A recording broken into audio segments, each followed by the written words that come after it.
Hello and welcome to the React lecture series. So in this lecture, we are going to add another component, which is for updating an existing information. So in this case, we have a student information that we're going to modify. So we are using a React full stack for doing that. So we need to touch both the front end and the back end. Okay. So let's see at the back end what you need to do. We need to change the route, and this time we are using the put method for the route modification. And so mostly we need to do the back at the front end. So we need to create a new component, which basically will show what are the existing information for a student, and then we also need to take the information from the user, the new information, and then we need to create a helper function, asynchronous helper function, and then send the information using the fetch method. Okay, so those are the things basically we need to do. So we need to create a helper function, we need to create a new component. Okay, and then you also need to modify some existing component, like for example, you want to give a link so here we are going to give a link to the student details component, to the link to the update component. Okay, so that means after user can see what is the current details, and then it can go to the update component and update the information. Okay, and then we also need to add the student update component with our main component, which is the app.js. So these are the things we need to modify. So let's see the backend first. So backend, we don't need to do too much. So this is our current backend. So we just used a get method and then send the GPA as a request parameters. And then we update a specific student by saying the student name is this. If the student name is this, then you set the new GPA, right? So that's what we did. It was kind of a placeholder. Now we are going to do, in a more professional way. So we will sending the student ID, which is the unique ID. Okay. And then based on the ID, so ID we are getting from the parameters, but the student information, the new information like the student name or GPA or other fields, whatever the information you want to send. So that will go as a part of the request body. Okay, so we extract that. Okay, and after that, we will call the update one method, and then so you know that update function, first one is the query, and then second one is that the information that you want to add. So this one is basically checking that if there is a student with this ID, okay, and this is the ID field in your database, MongoDB database, and then if the student is found, then this new information will be added. Okay. Now, if it's match, this query is matched with any of the existing student, then this condition will be true, and then you just send a successful status code, which is 200, and then send the response. Otherwise, you say that 404, so that means there is no such student with this ID. And then if the try block is failed, so that means database connection error, then you will send the 500 status code. Okay. So this is the backend. So you see that not too much as at this stage, because we have already created a couple of routes. So probably this should be very straightforward for you if you followed my previous lectures. If not, then you can follow the previous videos. Okay, so the front-end modification, that's mainly we need to do. So we have API helper function that we have created, and then so we need to create a new function in there. So this is the update a student. Okay, so if you want to update a student, so we need to identify first the student by the unique the field here. ID is the unique field. So we'll update based on the student, which we can find by the ID, and then this information is coming from the update component. Okay, this is the student information that we want to update. Okay, so here is our fetch function. We are sending this information. So this is basically the URL, right? So that's the API endpoint. So for our case, the API endpoint is this one. And then we have the update route, okay? And then we are sending the ID as well, okay? So that basically need to match with the backend, okay? So you see that backend. So backend, our route is like this, update, and then this, okay? And since this one is running with this address, okay? So this is our API endpoint. So, and then this is the route, okay? Update and then ID. Now, additional information we need to send because we want to send the new information. So you said our method is put. We could also do the post, but usually it's updating, not if you want to send the new information, like a new student you want to insert. That's what we have done in the previous lecture. Then we use the post method, but it's partially want to modify an existing student, so we use the put method here. The header is content type is application JSON, and then body will say JSON.stringify student. Okay, so we basically make it a string and send it.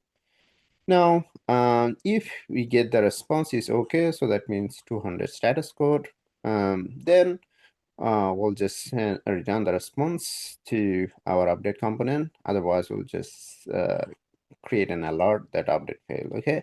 And finally, we also need to export this function so that we can import it to the update component, okay? So many things are very similar to our previous component. So I think it should be easy for you to understand. Now, here is the most thing we need to do. So we need to create a new component, which is the update component, right? So here we need to import couple of React functions. Okay, so like useState, or also called hooks. Okay, useState, useEffect hooks, and then use params hooks, and use navigate hooks. Okay, so you'll see that where we are going to use them. So initially, so this is the component name. Update student is a component name, and we initialize a student object. You see, this is the object symbol. Using the useState method, we initialize the student, and then a set student method is here. And then also the error, we are creating an empty string error, okay, for the error message, and there is a set error message function to update the error message. And then we also using the useParam methods to get the student ID from the URL. Okay, so this is from the front end. Okay, so in the front end, let's say that user click a link to update a student. Okay, and then it will send the ID of that student. Okay, so we are extract that one ID using the useParam hooks. Okay, and then we also use navigate hook to navigate to the all the all the students when you are done with the update. Okay. So we will have a form because we need to take the input from the user, right? So when you have a form, you also need to have a handle submit function, right? So as we did previously, so we'll not propagate the submit. So we'll say prevent default. Instead, we'll call the update student function, and then update student function use the fetch method, send the student ID and the student body. Okay. So initially the student body is empty, but we will update that from the user form. Okay.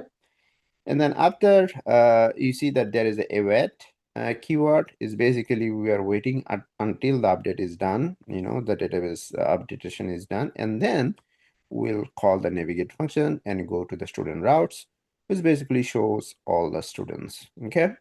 So after update, we basically land to the default page where it shows all the students. Basically, we are just showing some very minimal information like the name of the student. Okay, so that you can then again go and check that update is done.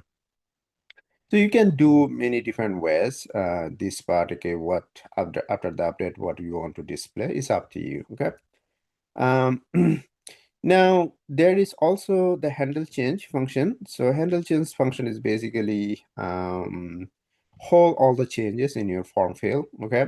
So like previously, we also will take the name field and then value of the name field, okay? So the name field could be name property for the form input, like let's say that you have a name field, you have a GPA field, right? So the name will be updated based on that, okay? It's not just the name, is the name can be any other field name, okay? And the value is a corresponding value. And then what we are doing, we are update the set student based on anything you make a change in that field, okay? So if you make any update, so the handle change will be called, and then we'll keep the previous state. If the, let's say that just one field is updated, and then we'll just update that field and another field information will be preserved, okay? So that is our handle change functions, and it's very similar what we had did when we insert a new student. Now you also need the use effect because we need to show what is the current information of a specific student by the student ID. Okay, so that's the use effect is. So that means when you come to this update student component, and then it will call that student. So that means it fetch the information from the database, okay, and display to you so that you can see what is the current information from the student, and then based on that, so you can modify, okay? So that is our use effect, and then use effect will be triggered when you get any a change in the ID field, okay? Or you first time you render this component. So here, since we are going to get the student current information by ID, and this is a asynchronous function, so we need another asynchronous function to call it, okay? So under the use effect, we are creating a new function, fetch student, which is asynchronous function, and that function we are going to call in here, okay? So if you don't call it, the function is just defined, it's never executed, okay? So that's very important that you also call it. Now, before going inside, we actually reinitialize the student so that if any modification has been done, we want to see that. So we reinitialize to an empty student field using the set student function, and then you also reinitialize the error message. If the previous error message is gone, so currently there is no error message, okay? So now here we are going to update. So let's say that you get the student current information by the ID, which is another helper function. We need to take help, okay, which we actually already defined previously. So I did not discuss that in this video, but we have discussed it in our previous video. Now, if the response is okay, so that means you found the student, okay? It may be possible that you pass an ID, but the student is not there in the database. So you cannot do the modification, right? So that's why you need to check that whether the student is there. If this is, then you extract the JSON, okay? So here is another keyword, so that await keyword, so that we basically wait until the JSON parsing is done. And after that, we will update the student using the set student function, okay? Otherwise, we'll just generate the error. Okay, so that's our main component to update here. We also need to see that what are the form fields for this one. So let's see that. So here is our form field inside the return statement. So we'll have a form on submit event. This is your event handler, handle submit. So we'll have so name field and the value field, okay? So here, so value we need to register with the student.name, okay? So whatever the name is, so that means if you fetch the current student name, so that will display in your name field, okay? So it will show what is the current name is, okay? Now if you change anything, then it will call the handle change, okay? But it will only send to the request to modify the name value when you click the send button, okay? So which is the form submit button, okay? and then you'll call the handle submit. But the on change event is just locally you keep tracking that what are the changes happen. Okay. And then also we have a placeholder to show that what is in there. Okay, and since we also have a level, so level should be bind with the ID field. So that's why we have the ID. Okay. The name field is to extract the information from that field. So we need both the name and ID. So ID is basically for the level. Okay. And the name field is to extract the information. Placeholder is to show what is the current thing. The value is it basically registered with the useState hook field. Okay. So, and then finally you need to export this component, okay? Because we're going to import this component to our main component, which is the app.js, right? So that's we are going to see. So in the app.js, we need to link this one, right? So here, in the app.js, we import the update student component, and then we just make a route. The path is this one, update :id. So, and then it's linked to this component. Okay, so this path means that if you run your front end to 8080 port number, and then you will go to update and then pass the ID, whatever the unique ID is, then it basically call this component. Okay, so the another place we are going to give the link is that in the student details components, which we already have done previously. So if you missed this video, please look at this video, and then we are going to modify here. So in the student details component, when you click a student, right, in the students route, it basically shows all the students. So when you click, and then it goes to the student details component. So in the student details component, we basically iterate through the student and it shows all the fields, right? Now here we are also giving a link. So this is the update and the student ID, and then it will be a field name update. Okay, so for this we need the link component to import from the React Router DOM. Okay, and then when you click this one, it basically with this link, it will call the update student component. Okay, and then you can see what is the current information, and then you can modify. Okay, so that's the whole thing that we are going to do in our coding demo. Okay, in our next video. Okay, so this is also important because otherwise we have no place to click the link for the update. If you want, you can also add this link to your navigation bar if you want to specifically add an update menu in the navigation bar. Okay, but I'm here. I'll just add this one to the student details component, and then from there we are going to the update component. Okay, so that's the whole things we are going to see in our next video. So stay tuned and subscribe my channel to get the next video. Thank you very much.